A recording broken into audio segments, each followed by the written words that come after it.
Hey there, it's Mike and Ira the Diamond Pros. Today we'll be talking about all the different diamond shapes. This video is going to be a quick survey of all the different shape options you have and give you a brief review of the most important things to keep in mind for each shape.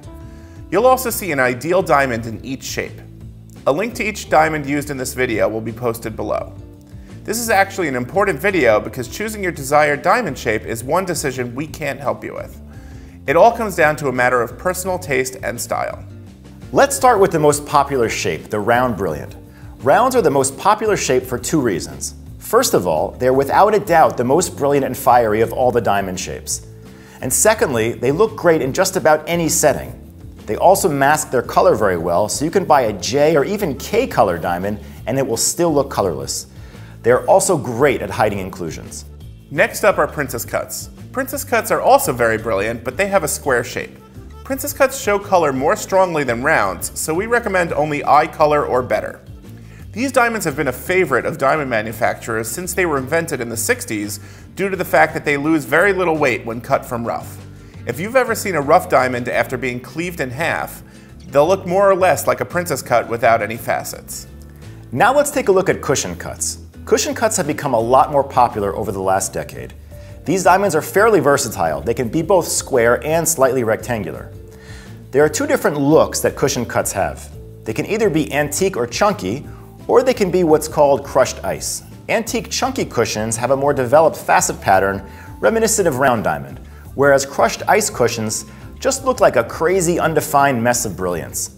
Neither look is objectively better than the other, it's simply a matter of personal preference.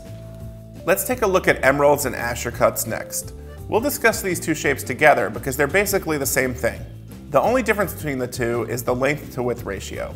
Asscher cuts are square while emeralds cuts can be rectangular. The cuts are both stunning in their own way, but the last thing you want to do is purchase a diamond that's kind of in between the two. So make sure the length to width ratio is below 1.1 for an Asscher and above 1.35 for an emerald. These shapes show off inclusions very clearly, with no brilliance to hide them, so it becomes much harder to find eye-clean stones without going higher in clarity. Now we've come to one of the most popular shapes this year, the oval-shaped diamond. These are great because they offer some of the brilliance of round diamonds, but the oblong shape allows for some more creativity with settings. For example, we really love ovals set in 3-stone rings with half-moon side stones. Length to width ratios are very important for ovals as well. Too low and the oval will look short and stubby. Too long and the oval will look thin and stretched out. Also, keep an eye out for unappealing bow ties across the middle of the stone. Some bow tie is fine, but it shouldn't be so strong that it takes away from the overall brilliance of the stone. Next up, we've got pear shapes. These are also sometimes called teardrops. While these are only seldomly used for engagement rings nowadays, they are still very popular for hanging pieces of jewelry like pendants and earrings.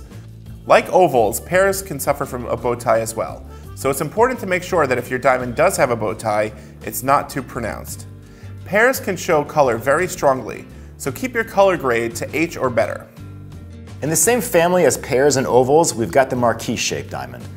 Marquise diamonds are like ovals, but they have points on each end. And like ovals, the length to width ratio is extremely important for marquise stones. The ideal range for this ratio with this shape is between 1.85 and 2.1. Bow ties are likewise a problem with marquise, so make sure your stone doesn't suffer from black windowing. Next up, we've got the radiant cut. Radiant cuts are typically rectangular, but you do occasionally see square radiants. Radiants are most like cushion cuts, but instead of rounded corners, the radiant has angled, beveled corners. Radiants are great for someone who wants the outline of an emerald shape, but wants the brilliance of a round diamond. And finally, we come to the oddity of the diamond world, the heart shape. Of all the shapes, the heart shape is the only one that requires a special piece of equipment to cut it, in order to make that little notch at the top of the heart. If you're one of the few people buying a heart shape, make sure to keep the color no lower than H.